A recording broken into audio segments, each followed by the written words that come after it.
Em nome do Pai, do Filho e do Espírito Santo. Amém.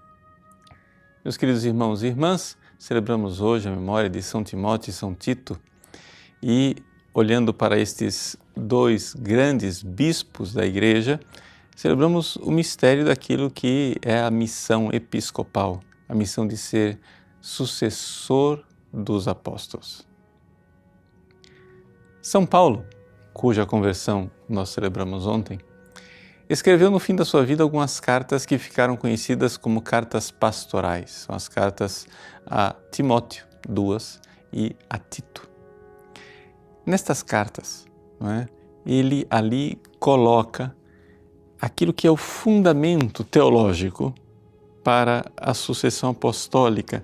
Nós tivemos aquela primeira geração de cristãos, a que nós chamamos de geração apostólica, a geração de homens que conheceram Jesus, que viram Jesus e que podiam testemunhar como testemunhas primárias a verdade da fé, a verdade do Cristo encarnado, morto na cruz e ressuscitado.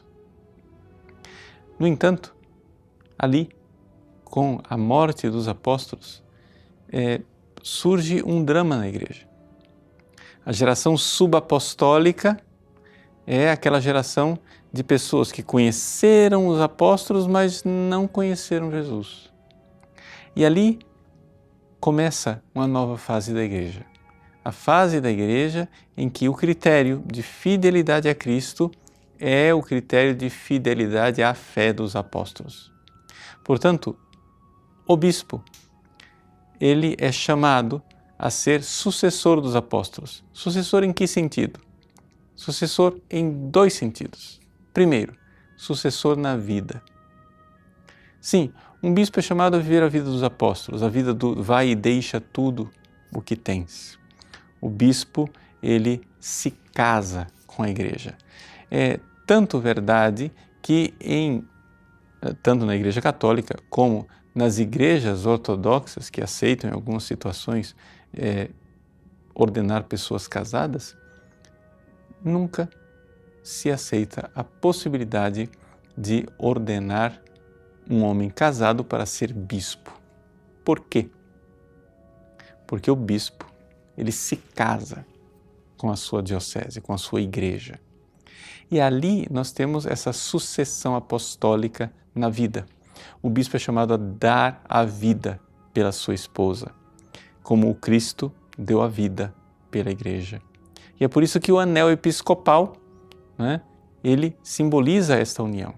Nós, católicos fiéis que cremos nesse mistério, beijamos o anel dos bispos, exatamente porque cremos no amor do Cristo pela sua Igreja.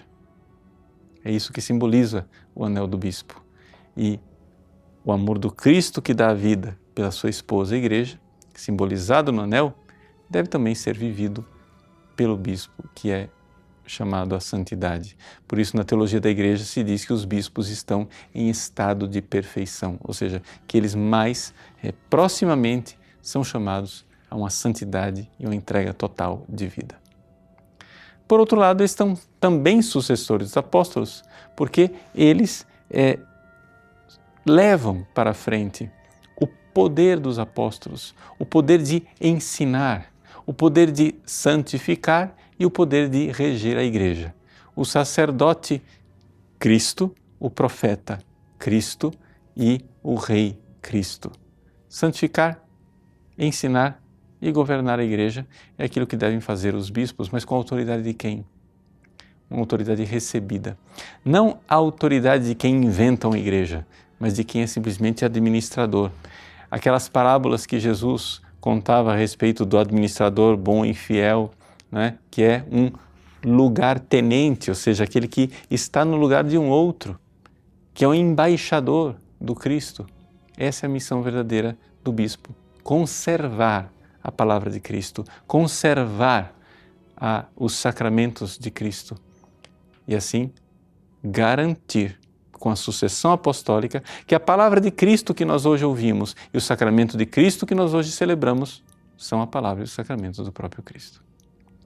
que São Timóteo e São Tito, de lá do céu, interceda por nós para que nós possamos compreender esse grande mistério da vocação episcopal e abençoe os nossos bispos para serem cada vez mais fiéis ao seu próprio mistério.